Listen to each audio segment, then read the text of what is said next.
Para mí es un gusto estar aquí con ustedes, compartiendo este espacio que es necesario para todas y para todos. Quiero decir que en realidad la reflexión me ha venido de la práctica y no es que haya reflexionado para luego llevarlo a la práctica. Me parece que la formación marxista me ha permitido precisamente tener una visión dialéctica desde el materialismo histórico que me permite ir a la práctica y luego reflexionarlo y viceversa, ¿no? En eso consiste este método tan potente de análisis y de lucha política. Y quiero compartir que esta presentación que preparé, que escribí, la hice pensando en más de la mitad de mis contactos de Facebook, en mis amigas, en mis compañeros de lucha, y que bueno, espero que sea de utilidad las siguientes reflexiones. Ya se ha hablado demasiado acerca de las condiciones objetivas o materiales que enfrentamos en el nada nuevo y cada vez más radicalizado contexto de la precarización laboral, en particular la docente, pues es el tema que hoy nos reúne.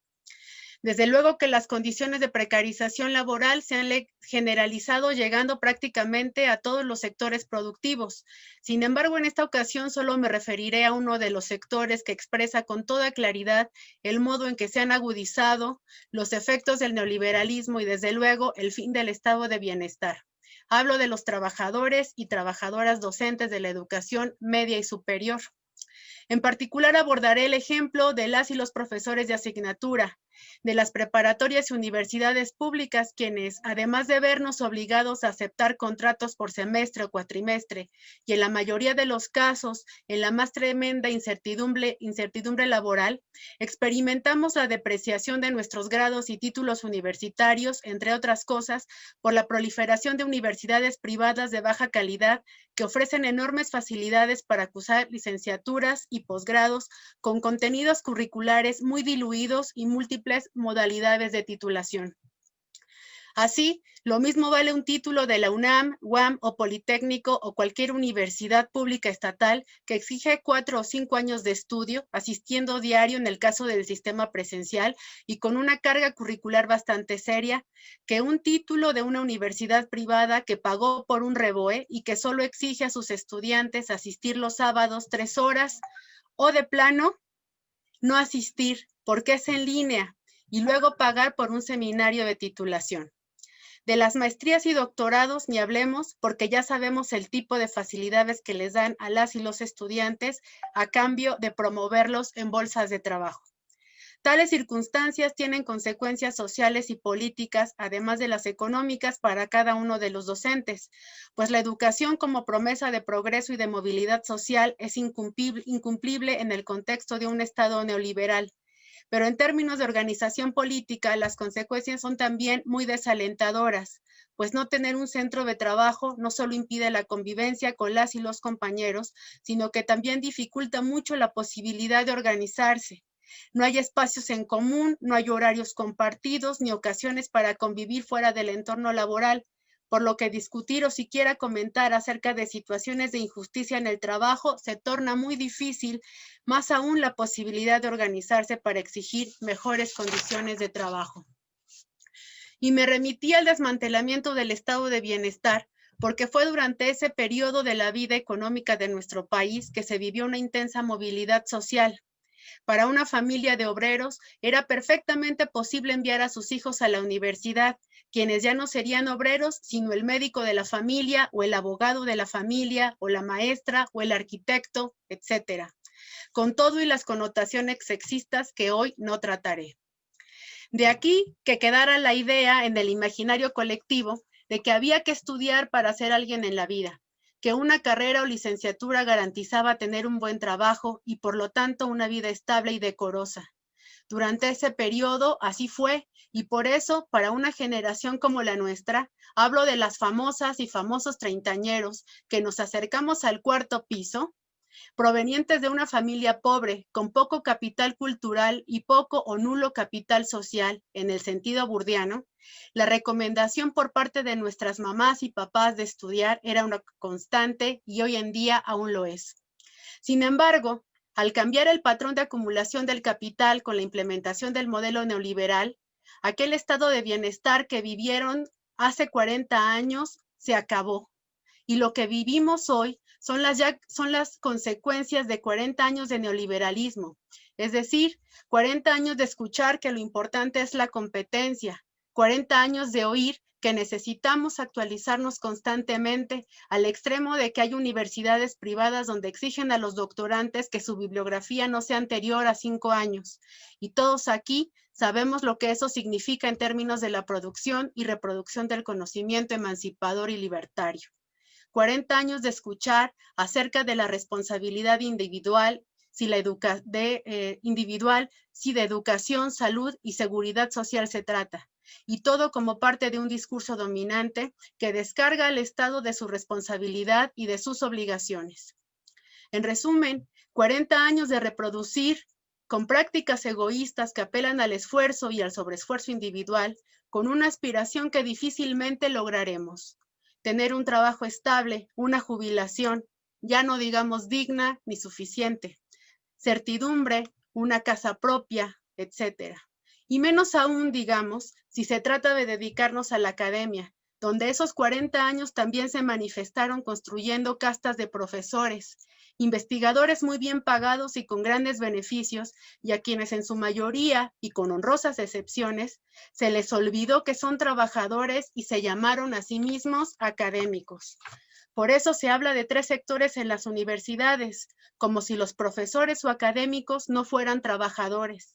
Y así también, embebidos en la ilusión del aburguesamiento, dejaron que las contrataciones de los trabajadores docentes estuvieran a cargo de la patronal, y el sindicalismo universitario sufrió una de sus peores derrotas, de la cual no se ha podido recuperar.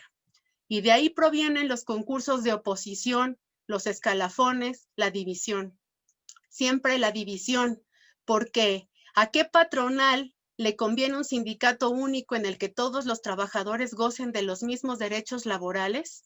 A ninguna, porque a las universidades públicas se han convertido en feudos de derecha o de izquierda simulada, como ocurre en el vergonzoso caso de nuestra querida Universidad Autónoma de la Ciudad de México, que es rehén de falsos progresistas encumbrados por la fetichización del poder del perredismo noventero y del morenismo de hoy.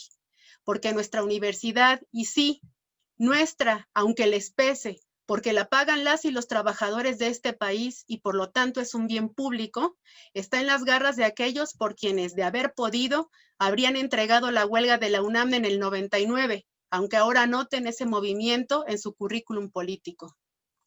En fin, los desheredados, a quienes todos nos han robado y a quienes nos han dejado con la sensación de fracaso o insuficiencia ante las exigencias y mandatos sociales y familiares, en la más profunda apatía o bien, en el peor de los casos, en la resignación vil, convencidos de una visión única del mundo, con un etos realista, de acuerdo con Bolívar Echeverría, defendiendo al capital e incluso burlándose de quien se inconforma, y más aún de quien decide luchar.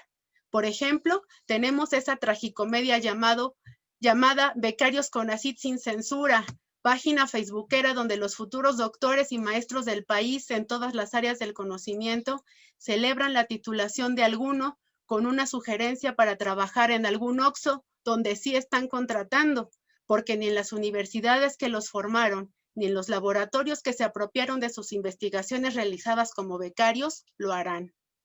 En ese desolador contexto,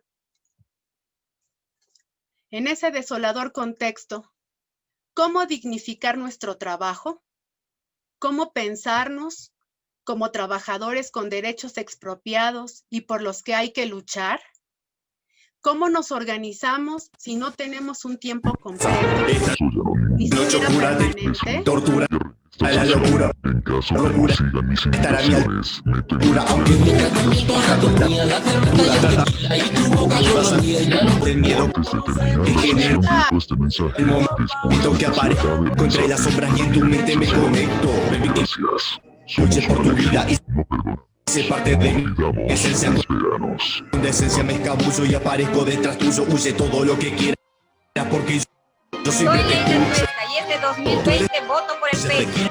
Alberto, ¿me podrías apoyar, por favor? En enero voto por el pene. Hola, soy George Romero y yo llevo el pene por delante.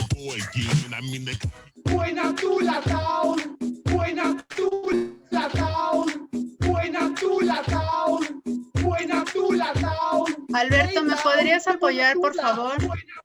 Se le ve fresco el pan.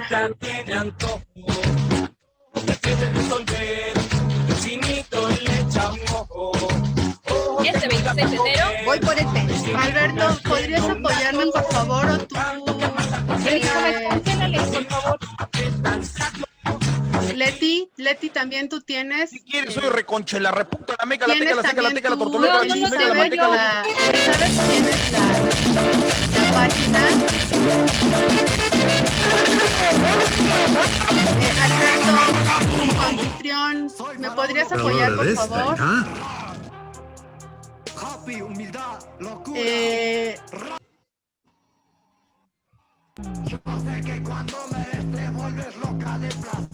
Por favor.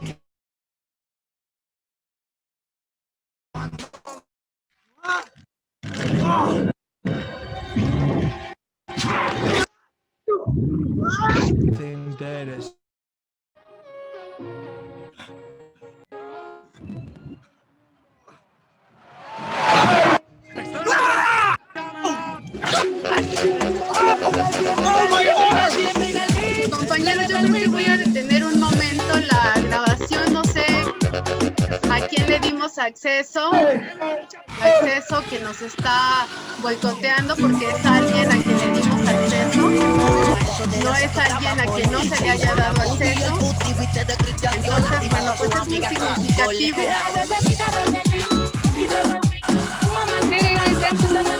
Anfitrión, se le puede cancelarles a ellos, cerrar su micrófono. Es lo que estoy intentando, Leti. Muchas gracias. Tú también puedes, ¿me puedes apoyar con eso, por favor, Leti?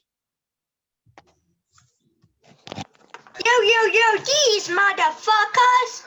Sí, gracias, Leti. Y también vamos a... bien. Pues muchas gracias. Muy significativo, ¿no? Muy significativo lo que sucede. Creo que esto me va a dar muchos puntos. Adelante, Teresa. No sé, por supuesto, el tiempo se detuvo desde el momento en que empezaron las intervenciones de estos desconocidos que ingresaron. Pero bueno, por favor, a partir del punto donde se quedó tu exposición. Sí, gracias. Voy a primero a terminar de eliminar porque esto es algo que tendría que estar viendo por una parte el moderador también. Le pediría que por favor me apoyara en eso. Tiene la función de coanfitrión, entonces por favor, si pudiera apoyar el moderador en eso, sería muy oportuno. Teresa, no tengo la posibilidad de administrar, no estoy como coanfitrión. Sí, puedes revisar, por favor, si estás, te agradezco. Bueno, entonces retomo. Sí, eso es lo que te había comentado, retoma desde donde te quedaste y, y no, pues por supuesto no se cuenta ese tiempo. Gracias por haberme dejado como coanfitrión en este momento para que si se da otro evento de este tipo, elimine cualquier intervención. Adelante, Teresa. Sí, voy a retomar. En fin, que los desheredados, a quienes todos nos han robado y a quienes nos han dejado con la sensación de fracaso o insuficiencia ante las exigencias y mandatos sociales y familiares, en la más profunda apatía o bien, en el peor de los casos, en la resignación vil, convencidos de una visión única del mundo, con un etos realista, según Bolívar Echeverría, defendiendo el capital e incluso burlándose de quienes se inconforman y más aún de quienes deciden luchar. Y ponía el ejemplo de la tragicomedia llamada Becarios Conacit sin censura, esa página facebookera donde los futuros doctores y maestros del país en todas las áreas del conocimiento celebran la titulación de alguno con una sugerencia para trabajar en algún OXXO donde sí están contratando. porque ni en las universidades que los formaron, ni en los laboratorios que se apropiaron de sus investigaciones realizadas como becarios, lo harán. En ese desolador contexto, ¿cómo dignificar nuestro trabajo? ¿Cómo pensarnos como trabajadores con derechos expropiados y por los que hay que luchar? ¿Cómo nos organizamos si no tenemos un tiempo completo, ni siquiera un contrato permanente? ¿Cómo superamos el individualismo? ¿Cómo hacer política siendo trabajadores sin centro de trabajo? Se trata entonces, digo yo, de repensarnos y reconstruirnos desde la exclusión de derechos y desde la inclusión, pero solo como engranes económicos prescindibles por el Estado y por el capital, porque así es como estamos incluidos. Desde nuestra nueva y deplorable condición social, que transforma la función de los docentes universitarios como si fuéramos también obreros, pero en las universidades, produciendo profesionistas a destajo o produciendo profesionistas en masa. Y desde la necesidad, desde luego, de convertirse en un actor político, no solo como en décadas pasadas, porque en décadas pasadas lucharon por mantener sus derechos laborales. Hoy tenemos que luchar para conquistar derechos laborales que como nuestra actual generación nunca ha tenido. La condición necesaria para ello es la producción de conciencia de clase como trabajadoras y trabajadores excluidos, o bien superexplotados, porque pagan nuestro trabajo por debajo de su valor, pero no del victimismo, ni desde la simple queja. Se trata de una redefinición práctica y reflexiva, política, que nos haga sabedores de que somos sujetos de derecho y que podemos exigir y tomar y practicar y decidir. De una conciencia activa que no espere mesías, que no vea dioses indestructibles de las autoridades, pero que tampoco vea salvadores en quienes dan falsas esperanzas apelando a la consigna facilona, sino que nos coloque en el arrojo del mundo con una realidad inundante que nos llene de rabia y de dignidad, ir por la vida con la mirada crecida, un profundo odio de clase que nos impulse y con un profundo amor a la vida y al goce al que tenemos derecho. Trazando estrategias como trabajadoras y trabajadores y no como activistas estudiantiles, porque ahora nuestra tarea es otra, es ganar derechos a lo que simplemente no hemos tenido acceso. Con todo y los compromisos que representan nuestra familia, trabajos en plural, sí, porque hay que buscarle formación profesional y además dedicar tiempo a la política. Y compañeros, el día de hoy, la invitación que vengo a realizarles es a que nos organicemos, pero de una manera consciente y orgánica. El triunfalismo no nos sirve de mucho. El victimismo no nos sirve de mucho. Me parece que las experiencias que entre el día de ayer y el día de hoy hemos estado recuperando, nos permite saber que sí es posible como trabajadores lograr beneficios para nosotros mismos. Nadie más lo va a hacer. No lo van a hacer los profesores investigadores, no lo va a hacer la autoridad, no lo van a hacer las administraciones universitarias. Y tema aparte, y no lo toqué para no pasarme del tiempo, aunque creo que ya estoy por concluir, es el caso de los profesores y profesoras en las universidades privadas, que se encuentran prácticamente en un yermo, porque ahí no hay para dónde. Ahí es clase dada, clase pagada. Y creo que todos aquí sabemos de qué se trata eso. Sin vacaciones, sin prestaciones, sin derechos, absolutamente nada. Sin seguridad social, sin nada. Eso sí, las universidades privadas exigen la hiperespecialización. Y compañeros, me parece que lo peor que podríamos hacer es repetir esos esquemas de dominación institucional, apelando a que todo lo institucional es lo mejor, apelando a que la formalidad es lo que nos va a salvar, porque lo que nos va a salvar es la disrupción, la organización y la conciencia de clase. Y en ese sentido es que iba esta presentación y en ese sentido es en el que va una convocatoria que hago para todos y cada uno de las y los desheredados, aquellos a los que ya no nos tocó nada, aquellos a los que esa ilusión de la educación superior pues nos ha llegado de otra manera, compañeros. Entonces, espero que estas reflexiones, que son producto de la lucha y de la práctica política, y no solamente de la intelectualidad, porque esa a veces estorba más que ayudar, nos puedan servir para engrandecer, fortalecer y hacer una organización clasista, de base, de nuevo tipo, en función de instrumentos como los que planteaban los compañeros, sí, de un sindicalismo democrático y no charro, pero atendiendo a las condiciones de los trabajadores que, como nosotros, profesores despedidos encubiertamente de la Universidad Autónoma de la Ciudad de México, ni siquiera tenemos centro de trabajo. Y es ahí a donde tendríamos que poner la mirada. ¿Cómo nos organizamos nosotros? Y la propuesta, subjetivamente hablando, es esta. La transformación de la mentalidad, la transformación y la construcción de una conciencia de clase. De otra manera, no lo vamos a lograr, compañeros. Las condiciones objetivas ahí están, que es la gran pelea entre los marxistas, ¿no? Si no hay condiciones objetivas, no lo logramos. Bueno, las condiciones objetivas están ahí. Están ahí.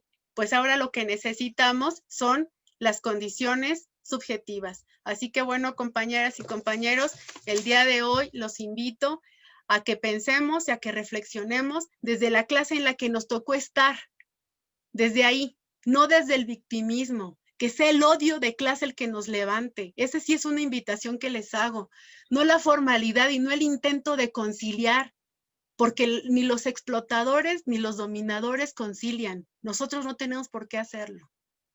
Y menos que apelemos. Imagínense cómo nos vemos, compañeros, apelando a la formalidad y a la institucionalidad que nos oprime. Nos ridiculizamos nosotros mismos, compañeros. Así nos ven. Así nos ven. Lo mejor es tener la mirada crecida, la frente en alto, la dignidad como costumbre, dirían por ahí.